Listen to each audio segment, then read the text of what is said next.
ಚಿನ್ನಸ್ವಾಮಿ ಸ್ಟೇಡಿಯಂನಲ್ಲಿ ಕಾಲ್ತುಳಿತಕ್ಕೆ 11 ಸಾವು ಪ್ರಕರಣ. ಸ್ಟೇಡಿಯಂ ಬಳಿ ನೂಕು ನುಗ್ಗಲು ಗೊಂದಲದಿಂದಲೇ ದುರಂತ ಸಂಭವಿಸಿದೆ. 1:30 ರಿಂದ 2 ಗಂಟೆವರೆಗೂ ಸಾಮಾನ್ಯವಾಗಿದ್ದಂತ ಸ್ಟೇಡಿಯಂನ ಚಿತ್ರಣ 7 ಗಂಟೆ ಆದ್ರೂ ವಿಕ್ಟರಿ ಪರೇಡ್ ಟಿಕೆಟ್ ಬಗ್ಗೆ ಸ್ಪಷ್ಟ ಮಾಹಿತಿ ಅನ್ನೋದೇ ಇರಲಿಲ್ಲ. ಪರೇಡ್ ಬಗ್ಗೆ ನಿರ್ಧಾರ ಪೋಸ್ಟ್ಪೋನ್ ಮಾಡಿತ್ತು ರಾಜ್ಯ ಸರ್ಕಾರ.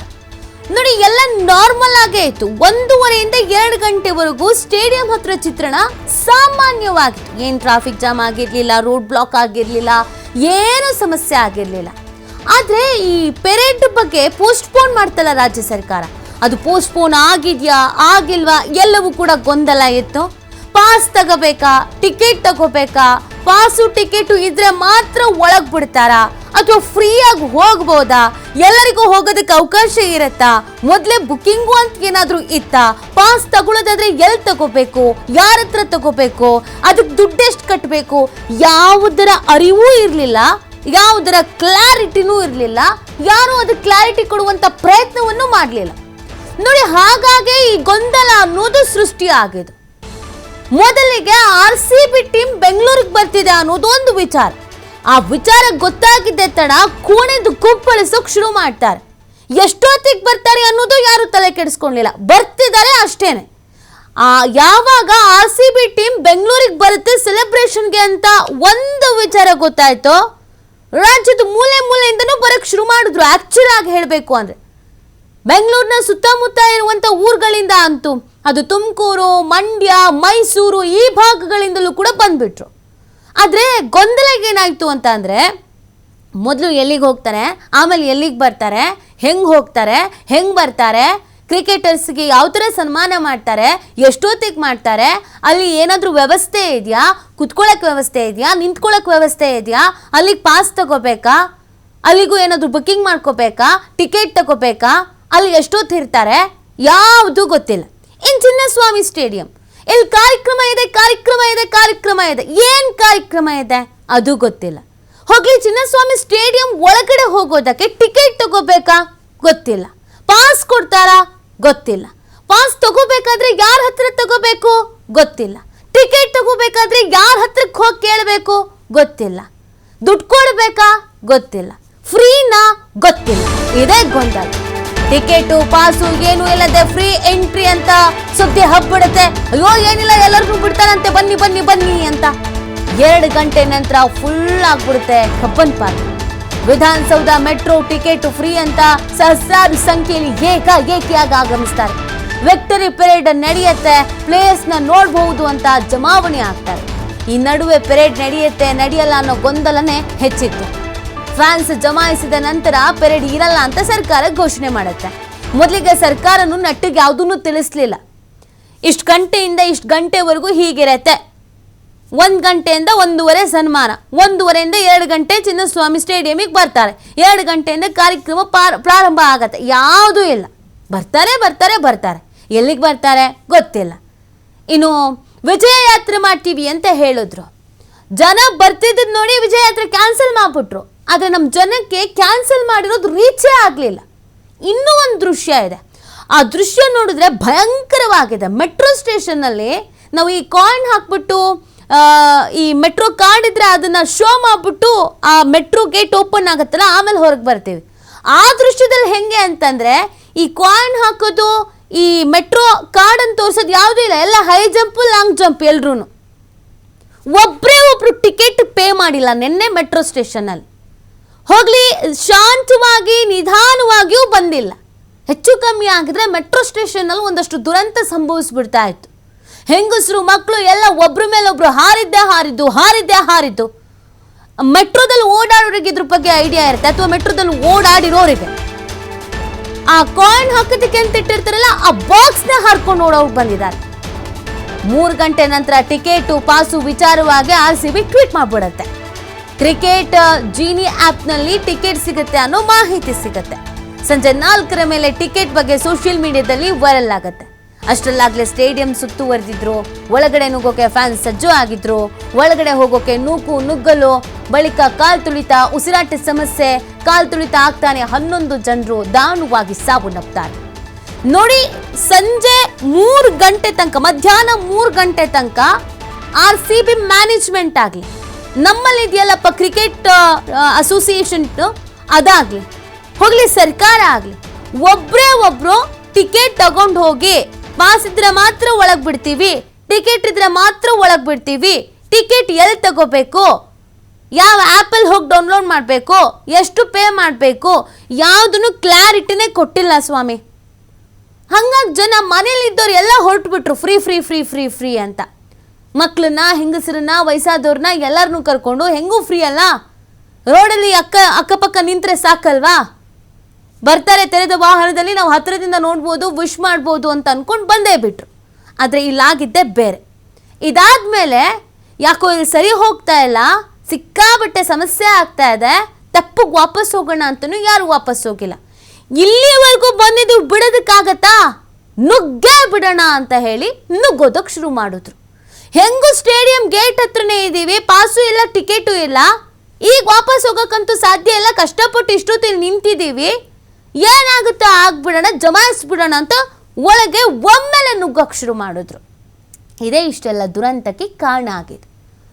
ಕಾರ್ಯಕ್ರಮ ಆಯೋಜನೆಯಲ್ಲಿ ಎಡವಟ್ಟು, ಅಲ್ಲಿಗೆ ಬಂದಿದ್ದಂಥ ಅಭಿಮಾನಿಗಳ ಅತಿರೇಕದ ವರ್ತನೆ, ಯಾವುದೇ ಮಾಹಿತಿ ಇಲ್ಲದ ಮಾಹಿತಿಯ ಕೊರತೆ, ಎಲ್ಲವೂ ಕೂಡ ಇಷ್ಟೆಲ್ಲ ದುರಂತಕ್ಕೆ ಕಾರಣ ಆಯಿತು.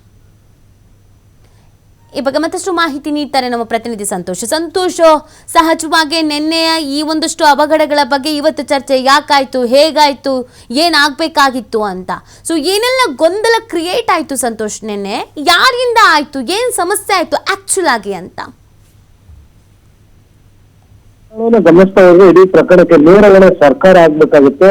ಸರ್ಕಾರ ಅದರಲ್ಲೂ CM DCM ನೇರ ಹೊಣೆಯನ್ನು ಇಟ್ಕೊಳ್ಬೇಕಾಗುತ್ತೆ. DCM ಖುದ್ದು ಹೋಗಿ ಅವರನ್ನ ರಿಸೀವ್ ಮಾಡುವಂಥದ್ದು, DK ಶಿವಕುಮಾರ್ ಹೋಗಿ ನಡುವೆ ಬಾವುಟವನ್ನು ಕೊಟ್ಟು ಅವ್ರನ್ನ ಕರ್ಕೊಂಡ್ ಬರುವಂಥದ್ದು. ಅಂದ್ರೆ ಇಡೀ ಈ ಇನ್ಸಿಡೆಂಟ್ ಕಾರಣ ಸರ್ಕಾರವನ್ನು ಹೊರತುಪಡಿಸಿ ಬೇರೆ ಯಾರು ಕೂಡ ಇದಕ್ಕೆ ಹೊಣೆ ಆಗ್ಲಿಕ್ಕೆ ಸಾಧ್ಯನೇ ಇಲ್ಲ. ಯಾಕೆಂತ ಹೇಳಿದ್ರೆ ತರಾತುರಿಯಲ್ಲಿ ಕಾರ್ಯಕ್ರಮವನ್ನು ಆಯೋಜನೆ ಮಾಡ್ಲಿಕ್ಕೆ ಸಿದ್ಧಪಡಿಸ್ಕೊಂಡಿದ್ದೆ ಸರ್ಕಾರ. ಆದ್ರೆ ಇದೀಗ ಯಾವಾಗ ಈ ಅವಘಡ ಆಗೋಯ್ತು, ಅವಘಡ ಆದ ಬೆನ್ನಲ್ಲೇ ನಾವು ಈ ಕಾರ್ಯಕ್ರಮನೇ ಮಾಡ್ಲಿಲ್ಲ ರೀ, KSI ಅವ್ರು ಬಂದು ನಮ್ಮನ್ನು ಕೇಳ್ಕೊಂಡ್ರು, ನಾವು ಹೂ ಅಂತ ಹೇಳ್ಬಿಟ್ವಿ, ಮಾಡಿ ಅಂತ ಹೇಳಿದ್ವಿ ಅಂತ ಹೇಳಿ ನಿನ್ನೆ CM ಪತ್ರಿಕಾಗೋಷ್ಠಿಯಲ್ಲಿ ಮಾಧ್ಯಮದವರೆಲ್ಲ ಗರಂ ಆಗಿ ಅದನ್ನ ಸಮರ್ಥನೆ ಮಾಡ್ಕೊಳ್ತಾರೆ. ಅಂದ್ರೆ ಅವರ ದರ್ಪ ಎಷ್ಟಿದೆ ಅಂತ ಹೇಳಿದ್ರೆ ನಿಮ್ಗೆ ಅದು ಗೊತ್ತಾಗುವಂಥದ್ದು, ಸರ್ಕಾರದ ರಾಷ್ಟ್ರೀಯ ಎಷ್ಟಿದೆ. ಸೊ ನಾವೇನು ಹೇಳ್ತೀವಿ ಅದನ್ನ ಮಾತ್ರ ನೀವು ಕೇಳ್ಬೇಕು ಅನ್ನೋ ರೀತಿಯಲ್ಲಿ ನಾನು CM ಮಾತಾಡ್ತಾ ಇದ್ರು.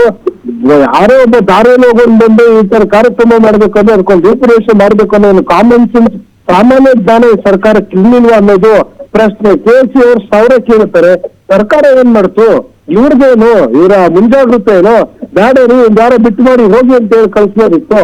ಏನು ಸರ್ಕಾರವನ್ನು ಮುಂದೆ ಅವ್ರ ಪ್ರತಿರಕ್ಷೆ ಮಾಡ್ತಾ ಇದ್ರ ಬಂದು ಇಲ್ವಲ್ಲ. ಆದ್ರೆ ಸರ್ಕಾರ ಇದರಿಂದ ಏನೋ ಮೈಲೇಜ್ ತೆಗೆದುಕೊಂಡ್ಬಿಡ್ಬೋದು, ಹ್ಯೂಜ್ ಫ್ಯಾನ್ಗಳನ್ನ ಹೊಂದಿರುವಂತದ್ದು RCB. ಈ ಕಾರಣಕ್ಕಾಗಿ ಇದರಿಂದ ಮೈಲೇಜ್ ತಗೊಳ್ಳಿಕ್ಕೆ CM ಇರ್ಬೋದು, DCM ಎಲ್ಲರೂ ಕೂಡ ಮುಂದಾಗಿದ್ರು. ಸೊ ಇದೇ ಕಾರಣದಿಂದ ಇಡೀ ಅವಘಡಕ್ಕೆ ಸರ್ಕಾರ ನೇರ ಕಾರಣವಾಗುತ್ತೆ. ಸೊ KSI ಅವರು ಇದರಲ್ಲಿ ಪ್ರಮುಖ ಪಾತ್ರ. ಅಂದ್ರೆ KSI ಅವರು ಕೂಡ ಬಂದು ಇಲ್ಲ ಈ ಕಾರ್ಯಕ್ರಮವನ್ನು ಮಾಡ್ಬೇಕು, ತೆರೆದ ವಾಹನದಲ್ಲಿ ಮೆರವಣಿಗೆಯನ್ನ ಮಾಡಬೇಕು ಅಂತ ಹೇಳಿದ್ರು. ನಿನ್ನೆ ಕಮಿಷನರ್ ಕಚೇರಿಗೆ ಸೆಕ್ರೆಟರಿ ಶಂಕರ್ ಬಂದಾಗಲೂ ಕೂಡ ನಾನೇ ಅವ್ರ ಹತ್ರ ಖುದ್ದು ಸಂಪರ್ಕವನ್ನು ಮಾಡಿ ಮಾತನಾಡಿ ಟ್ರೈ ಮಾಡಿದೆ. ಯಾವ ರೀತಿಯಾಗಿ ಜನರನ್ನ ಸಂಭಾಳಿಸ್ತೀರಾ, ಕ್ರೌಡ್ ಕಂಟ್ರೋಲ್ ಮಾಡ್ತೀರಾ, ಇರೋದು 30,000 ರಿಂದ 40,000 ಸೀಟ್ ಅಂತ ಹೇಳಿದಾಗ ಅವರ ನಿರ್ಲಕ್ಷ್ಯದ ಉತ್ತರ ಹೇಗಿತ್ತು ಅಂದ್ರೆ, ಆಗುತ್ತೆ ಬಿಡ್ರಿ, ಈಗ ಡಿಜಿಟಲ್ 1 hourಗೆ ನಾವು QR ಕೋಡ್ ಕೊಟ್ಬಿಟ್ರೆ ಸಾಕು, ಜನ ಬಂದ್ಬಿಡ್ತಾರೆ. ಅಂದ್ರೆ ಈ ನಿರ್ಲಕ್ಷ್ಯತನ ದುರಹಂಕಾರದ ಮಾತುಗಳು ಇವತ್ತು 11 ಜನರನ್ನ ಬಲಿ ತಗೊಳ್ಳೋ ಕಾರಣವಾಗಿರುವಂತದ್ದು. ನಿಜಕ್ಕೂ ನಿಖರವಾದ ತನಿಖೆ ಆದ್ರೆ KS ಅಧಿಕಾರಿಗಳ KSCA ಏನು ಕ್ಲಬ್ ಇದೆ ಅದನ್ನ ಅಧಿಕಾರಿಗಳು ಯಾರು ಇರ್ತಾರೆ, ಆಡಳಿತ ಮಂಡಳಿ ಯಾರಿರ್ತಾರೆ, ಇವರ ಬಂಧನ ಆಗ್ಬೇಕು. ಸರ್ಕಾರ ಕೂಡ ಇದಕ್ಕೆ ನೇರ ಹೊಣೆ ಆಗ್ಬೇಕಾಗತ್ತೆ. ಇಡೀ ಇನ್ಸಿಡೆಂಟ್ಗೆ ಕಾರಣ. ಆದ್ರೆ ಇಬ್ಬರು ಕೂಡ ಇದರಿಂದ ಬಚಾವಾಗ್ಲಿಕ್ಕೆ ಪೊಲೀಸರ ಹಣೆ ಪಟ್ಟಿಗೆ ಕಟ್ಟಿದ್ರೆ ಸಾಧ್ಯವಿಲ್ಲ. ಇನ್ನು ಪೊಲೀಸ್ ಅವ್ರಿಗೂ ಕೂಡ ಬೇಜವಾಬ್ದಾರಿತನ ಇದೆ, ನಾನು ಇಲ್ಲ ಅಂತ ಹೇಳಲಿಕ್ಕಿಲ್ಲ. ಆದ್ರೆ ಈ ಕಾರ್ಯಕ್ರಮ ಆಯೋಜನೆ ಮಾಡುವಂತ ಸಂದರ್ಭದಲ್ಲಿ ಇಡೀ ಪೊಲೀಸ್ ಇಲಾಖೆ ಬೇಡ ಅಂತಾನೆ ಹೇಳಿ ಮೊದ್ಲು ಇಷ್ಟ. ಯಾಕಂದ್ರೆ ಯೂಸ್ ಆಫ್ ಫ್ಯಾನ್ಸ್ ಇರ್ತಾರೆ, ಕಂಟ್ರೋಲ್ ಮಾಡೋಕ್ಕೆ ಕಡಿಮೆ ಆಗುತ್ತೆ. ಯಾವುದೇ ಪ್ಲಾನ್ ಇಲ್ಲ. ಮಧ್ಯಾಹ್ನದವರೆಗೂ ಕೂಡ ಪೊಲೀಸರಿಗೆ ಒಂದು ಕ್ಲಾರಿಟಿಯನ್ನ ಸರ್ಕಾರ ಕೊಟ್ಟಿರ್ಲಿಲ್ಲ. ಅಂದ್ರೆ ಎಷ್ಟು ಮಟ್ಟಿಗೆ ಇದನ್ನ ಸರ್ಕಾರ ಅರೇಂಜ್ ಮಾಡ್ಕೊಂಡಿದೆ, ಅವರ ಫೇಲ್ಯೂರ್ ಏನು ಅನ್ನೋದು ಇಲ್ಲಿ ಗೊತ್ತಾಗುತ್ತೆ. ನಾನು 12 ಗಂಟೆವರೆಗೂ ಕೂಡ ನಗರ ಪೊಲೀಸ್ ಆಯುಕ್ತರನ್ನು ಕೂಡ ಭೇಟಿ ಮಾಡಿದಾಗಲೂ ಇನ್ನೂ ಕೂಡ ಒಂದು ಸ್ಪಷ್ಟ ನಿಲುವಿರಲಿಲ್ಲ. ತೆರವು ಮೆರವಣಿಗೆ ಮಾಡಬೇಕು ಬೇಡವೋ ಅದು ಕೊನೆಗೂ ಕೂಡ ಸ್ಪಷ್ಟತೆ ಇರ್ಲಿಲ್ಲ. ಸೊ ಅಂದ್ರೆ ಪೊಲೀಸರು ಹಿಂದಿನ ರಾತ್ರಿ RCB ಕಪ್ ಗೆದ್ದ ಬೆನ್ನಲ್ಲೇ ಇಡೀ ರಾತ್ರಿ ಬೆಂಗಳೂರು ಸಿಟಿಯಲ್ಲಿ ಸೆಲೆಬ್ರೇಷನ್ ಆಗಿತ್ತು. ಸೊ ಇಡೀ ಬೆಂಗಳೂರು ಸಿಟಿಯಲ್ಲಿ ಪೊಲೀಸರಿಗೆ ಬೇಕಾಗಿರುವ ಭದ್ರತೆಯನ್ನ ಬೆಂಗಳೂರು ಪೊಲೀಸರು ಕೊಟ್ಟಿದ್ರು. ಎಲ್ರೂ ಕೂಡ ಬೆಳಗಿನ ಜಾವ ಮನೆಗೆ ಹೋಗಿದ್ರು. ಏಕಾಏಕಿಯಾಗಿ ಈ ರೀತಿಯಾಗಿ ಕಾರ್ಯಕ್ರಮ ಅರೇಂಜ್ ಮಾಡಿದಾಗ ಇನ್ನೂ ಕೂಡ ಕೆಲವರು ಡ್ಯೂಟಿಗೆ ಬಂದಿರಲಿಲ್ಲ. ಭದ್ರತೆಗೆ ಪೊಲೀಸರ ಕೊರತೆ ಕೂಡ ಇತ್ತು. ಅದಷ್ಟೇ ಅಲ್ಲದೆ ಹೇಗೋ ಮ್ಯಾನೇಜ್ ಮಾಡಿ ಅವ್ರನ್ನ ಕರ್ಸ್ಕೊಳ್ಬೇಕು ಅಂದ್ರೆ ಬೆಂಗಳೂರು ಸಿಟಿಯಲ್ಲಿ ಹೋಗ್ಲಿಕ್ಕೆ ಬರ್ಲಿಕ್ಕೆ 11 ಗಂಟೆಗಳ ಕಾಲ ಸಮಯಾವಕಾಶ ಬೇಕು. ಪೊಲೀಸರು ಡೆಪ್ಲಾಯ್ ಮಾಡ್ಲಿಕ್ಕೆ ಪ್ಲಾನ್ ಮಾಡ್ಕೊಳ್ಳಿಕ್ಕೆ ಬ್ಯಾರಿಕೇಡ್ಗಳನ್ನ ತರ್ತಾರೆ ಸ್ಟೇಡಿಯಂ ಬಳಿಗೆ. ಆಗ ಬ್ಯಾರಿಕೇಡ್ಗಳನ್ನ ಹಾಕ್ಲಿಕ್ಕೆ ಅವಕಾಶವನ್ನ ಮಾಡ್ಕೊಡ್ಲಿಕ್ಕೆ ಕೂಡ ಅಷ್ಟು ಸಮಯಾವಕಾಶ ಇರಲಿಲ್ಲ. ಹೀಗಾಗಿ ಇದಕ್ಕೆ ನೇರವಾಗಿ CM DCM ಅವ್ರ ಜೊತೆಗೆ KSA ಆಗ್ಬೇಕಾಗುತ್ತೆ. ಸೊ ಇಡೀ ಸಂಪೂರ್ಣ ಅಂದ್ರೆ ತೆರೆದು ನಿಂತಿದ್ದ 11 ಜನರ ಬಲಿ ತೆಗೆದುಕೊಂಡಿದೆ ಸರ್ಕಾರ. ಎಲ್ರೂ ಕೂಡ ಯೂತ್ಸ್ ಇರುವಂತದ್ದು, ಕೆಲವರು ವಿದ್ಯಾರ್ಥಿಗಳು, ಕೆಲವರು ಕೆಲಸವನ್ನ ಮಾಡ್ತಿದ್ದಂಥವ್ರು. ಅವರ ಮನೆಯಲ್ಲಿ ನಿಜಕ್ಕೂ ಕೂಡ ಸಂಪೂರ್ಣವಾಗಿ ಎಲ್ರೂ ಇದರಿಂದ ನೀರವ ಮೌನ ಕೂಡ ಅವ್ರ ಮನೆಗಳಾಗಿರುವಂತದ್ದು. ಸರ್ಕಾರಕ್ಕೆ ಹಿಡಿಶಾಪವನ್ನು ಹಾಕ್ತಾರೆ ಅಂತದ್ದು. ಆದ್ರೆ ಇದೀಗ ಸರ್ಕಾರ ಮಾತ್ರ ಇದು ನನಗೆ ಗೊತ್ತೇ ಇಲ್ಲ ಅಂದ್ರೆ ಜಾರಿಕೊಳ್ಳುವ ವ್ಯವಸ್ಥೆಯನ್ನ ಮಾಡ್ಕೊಳ್ತಿದೆ. ನ್ಯಾಯಾಂಗ ತನಿಖೆಯನ್ನ ಮಾಡಿಸ್ಬಿಡ್ತೀವಿ, ಇದಕ್ಕೆ KSA ಕಾರಣ ಆಗಿದೆ, ನಾವು ಕಾರಣವೇ ಅಲ್ಲ ಅಂತ ಹೇಳಿ ಅವರು ಜಾರಿಕೊಳ್ಳುವ ಪ್ರಯತ್ನ ಮಾಡ್ತಾ ಇರುವಂತದ್ದು. ಇದು ಈ ಅವಘಡದಿಂದ ಹೊರಬರ್ಲಿಕ್ಕೆ ಏನು ಪ್ರಯತ್ನ ಮಾಡ್ಬೋದು ಅದೆಲ್ಲವನ್ನು ಮಾಡ್ತಿದ್ರು. ಆದ್ರೆ ಇಡೀ ಇನ್ಸಿಡೆಂಟ್ ಆದಾಗ KSA ಎಲ್ಲೂ ಒಂದು ಪ್ರೆಸ್ ಮೀಟ್ ಮಾಡ್ಲಿಲ್ಲ, ಇಲ್ಲ ಯಾವ ರೀತಿಯಾಗಿ ಆಯೋಜನೆ ಮಾಡ್ತೀವಿ ಅನ್ನೋದಕ್ಕೆ ಮುಂಚೆನೂ ಕೂಡ ಪ್ರೆಸ್ ಮೀಟ್ ಮಾಡ್ಲಿಲ್ಲ. ಸರ್ಕಾರವೇ ನೇರವಾಗಿ ಈ ಮಿನಿಸ್ಟರ್ಗಳೇ ನಿಂತ್ಕೊಂಡು ಮಾತಾಡಿದ್ರು ವಿಧಾನಸೌಧದಲ್ಲಿ. ಅವರು ಸಂಜೆ ಕಾರ್ಯಕ್ರಮದ CM ಖುದ್ದಾಗಿ ಕೂಡ ಹೇಳಿಕೆಯನ್ನು ಕೊಟ್ಟಿದ್ರು, ಕಾರ್ಯಕ್ರಮನ ಮಾಡ್ತಾ ಇದ್ವಿ. ಅವಾಗ ಇವ್ರಿಗೆ KSA ಅವರು ಯಾರು ಕೂಡ ಬರ್ಲಿಲ್ಲ. ಈಗ KSA ಅವ್ರು ಮಾಡ್ತಾವ್ರೆ ಅಂತ ಹೇಳಲಿಕ್ಕೆ ಆಗ್ಲಿಲ್ಲ. ಇದೀಗ ಇಂಥ ಇನ್ಸಿಡೆಂಟ್ ಆದ ತಕ್ಷಣ ಎಲ್ಲವನ್ನೂ ಕೂಡ ಬೇರೊಬ್ಬರ ಕಡೆಗೆ ಬೇರೆ ಮಾಡುವಂತ ಕೆಲಸಗಳಾಗ್ತಾ ಇರುವಂತದ್ದು ನೀತಿ. ಸಂತೋಷ್, ಅಂದ್ರೆ ಪ್ಲಾನ್ಡ್ ಆಗಿ ಮಾಡಬಹುದಿತ್ತು ಈಗಿನ ಚರ್ಚೆಗಳು. ಒಂದಿನ ಅವಕಾಶ, 2 ದಿನ ಅವಕಾಶವನ್ನ ತೆಗೆದುಕೊಂಡಾದ್ರೂ ಸಮಾಧಾನವಾಗಿ ಎಲ್ಲವನ್ನ ಆಯೋಜನೆ ಮಾಡಿದ್ರೆ ಸರಿ ಹೋಗ್ತಿತ್ತು. ಇನ್ನೊಂದು 2 ಕಡೆ ವಿಧಾನಸೌಧದಲ್ಲಿ ಒಂದ್ಸತಿ, ಚಿನ್ನಸ್ವಾಮಿ ಸ್ಟೇಡಿಯಂನಲ್ಲಿ ಒಂದ್ಸತಿ, ಇದೆಲ್ಲವೂ ನೆಸೆಸಿಟಿ ಇರ್ಲಿಲ್ಲ ಅಂತ ಕಾಣಿಸುತ್ತೆ ಸಂತೋಷ್. ಅದು ಸರ್ಕಾರದ ವಿವೇಚನೆಗೆ ಬಿಟ್ಟಿದೆ. 10 ಕಡೆ ಎಲ್ಲ 3 ಕಡೆ ಅವ್ರ ಕಾರ್ಯಕ್ರಮವನ್ನು ಸೆಲೆಬ್ರೇಟ್ ಅನ್ನ ಮಾಡಬಹುದಿತ್ತು ನೀತಿ. ಆದ್ರೆ ಅದಕ್ಕೆ ಪೂರ್ವ ನಿಯೋಜಿತವಾಗಿ ಸಿದ್ಧತೆ ಅನ್ನೋದು ಯಾವುದೇ ಕಾರ್ಯಕ್ರಮ ಮಾಡಿದ್ರೆ ಬೇಕು. ಬೆಂಗಳೂರಿನಲ್ಲಿ ಎಂತೆಂತ ದೊಡ್ಡ ರ್ಯಾಲಿಗಳಾಗಿದ್ದಾವೆ, CM ಬಂದಾಗ ರ್ಯಾಲಿಗಳಾಗಿದ್ದಾವೆ, ಪುನೀತ್ ರಾಜ್ಕುಮಾರ್ ಸತ್ತಾಗಿರ್ಬೋದು, ಅಂಬರೀಶ್ ಅವ್ರ ಮೃತಪಟ್ಟಾಗಿರ್ಬೋದು, ಪಾರ್ವತಮ್ಮ ಅವ್ರ ಮೃತಪಟ್ಟಾಗಿರ್ಬೋದು, ದೊಡ್ಡ ಮಟ್ಟದ ರ್ಯಾಲಿಗಳನ್ನ, ಪ್ರಶಸ್ತಿಗಳನ್ನ ಬೆಂಗಳೂರು ಪೊಲೀಸರು ನಿಭಾಯಿಸಿರುವಂತದ್ದು. ಇನ್ನೂ ಕೂಡ ಅಹಿತಕರ ಘಟನೆ ಆಗದ ರೀತಿಯಲ್ಲಿ ನೋಡ್ಕೊಂಡಿರುವಂತದ್ದು. ಸೊ ಆದ್ರೆ ಸರ್ಕಾರ ನಾವು ಹೇಳಿದಕ್ಕೆ ಮೈಲೇಜ್ ಅನ್ನ ಪಡ್ಕೊಳ್ಳಿಕ್ಕೆ ಈ ಮುಖಾಂತರ ಕಾರ್ಯಕ್ರಮನ ತುರಾತುರಿಯಲ್ಲಿ ಅರೇಂಜ್ ಮಾಡಿಕೊಂಡು ಈ ಒಂದು ಕೆಲಸವನ್ನು ಮಾಡ್ಕೊಂಡು, ಅದರಲ್ಲೂ ವಿಶೇಷವಾಗಿ ಆಟಗಾರನ ಕರ್ಕೊಂಡ್ಬಂದು ವಿಧಾನಸೌಧದ ಮೆಟ್ಟಿಲುಗಳನ್ನು ಕೂರಿಸ್ಬಿಟ್ಟು ಇವರು ಯಾವ ಕಾರಣಕ್ಕಾಗಿ ಅವ್ರಿಗೆ ಸನ್ಮಾನವನ್ನು ಮಾಡಬೇಕು ಅನ್ನೋದು ಇಲ್ಲಿ ಎಲ್ರಿಗೂ ಕಾಡ್ತಾ ಇರೋ ಒಂದು ಪ್ರಶ್ನೆ. ಬೇರೆಲ್ಲಾದ್ರೂ ಕಾರ್ಯಕ್ರಮವನ್ನು ಮಾಡಬಹುದಿತ್ತು, ಪ್ಯಾಲೇಸ್ ಗ್ರೌಂಡ್ ನಲ್ಲಿ ಮಾಡಬಹುದಿತ್ತು.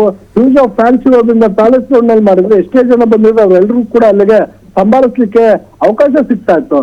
ಇವರು ಅದನ್ನ ಬಿಟ್ಟು ಏಕಾಏಕಿಯಾಗಿ ಸರ್ಕಾರದ ಮಟ್ಟದಲ್ಲಿ ಅದು ವಿಧಾನಸೌಧದಲ್ಲೇ ಮಾಡ್ತೀವಿ ಅಂತೇಳಿ ವಿಧಾನಸೌಧ ಸ್ಟೆಪ್ ನಲ್ಲಿ ಮಾಡ್ಲಿಕ್ಕೆ, ಏನು ವಿಧಾನಸೌಧ ಯಾವುದೇ ಯಾರೇ ಗೆದ್ದು ಬಂದ್ರೆ ಖಾಸಗಿ ಕಾರ್ಯಕ್ರಮಗಳ ಒಂದು ಛತ್ರ ರೀತಿಯಲ್ಲಿ ವಿಧಾನಸೌಧವನ್ನು ಸರ್ಕಾರ ಮಾಡ್ಕೊಳ್ತಾ ಇರುವಂತದ್ದು. ಇದ್ಯಾವುದಕ್ಕೂ ಕೂಡ ಅವಕಾಶವನ್ನು ಮಾಡ್ಕೊಡ್ಬಾರ್ದು. ಇದರಲ್ಲಿ ನಿಜಕ್ಕೂ ಈ ವ್ಯವಸ್ಥೆಯನ್ನು ನೋಡ್ತಾ ಹೋದ್ರೆ ನ್ಯಾಯಾಂಗ ಇದರಲ್ಲಿ ಮೂಗ್ ತೂರಿಸ್ಬೇಕಾಗುತ್ತೆ. ಸರ್ಕಾರದ ವಿರುದ್ಧ ಏನು ಕ್ರಮವನ್ನು ಕೈಗೊಳ್ಳಬೇಕು ಅನ್ನೋದನ್ನ ನೋಡ್ಬೇಕಾಗುತ್ತೆ. ಎಲ್ಲೆಲ್ಲಿ ಸರ್ಕಾರ ಫೇಲ್ಯೂರ್ ಆಗಿದೆ, 11 ಜನರ ಸಾವಿಗೆ ಕಾರಣರಾದವ್ರು ಯಾರಿದ್ದಾರೆ ಅವರ ವಿರುದ್ಧ ನಿಜಕ್ಕೂ ಕೂಡ ಕಠಿಣ ಕ್ರಮ ಆಗುತ್ತೆ. ಸರ್ಕಾರವೇ ಆಗಿರ್ಲಿ, CM ಆಗಿರ್ಲಿ, KSA ಆಗಿರ್ಲಿ, ಪೊಲೀಸರಾಗ್ಲಿ, ನೇರವಾದ ಹೊಣೆ ಯಾರಿದ್ದಾರೆ ಅವರ ವಿರುದ್ಧ ನಿಜಕ್ಕೂ ಕಠಿಣ ಕ್ರಮ ಆಗಬೇಕು, ಅವ್ರಿಗೆ ಸೂಕ್ತ ಶಿಕ್ಷೆ ಆಗ್ಬೇಕು ಅನ್ನೋದು ಸಾರ್ವಜನಿಕರ ಆಗ್ರಹ ಆಗಿರುವಂತದ್ದು ನೀತಿ. ಫೈನ್, ಥ್ಯಾಂಕ್ ಯು ಸಂತೋಷ್, ತಮ್ಮ ಡೀಟೇಲ್ಸ್ಗಾಗಿ.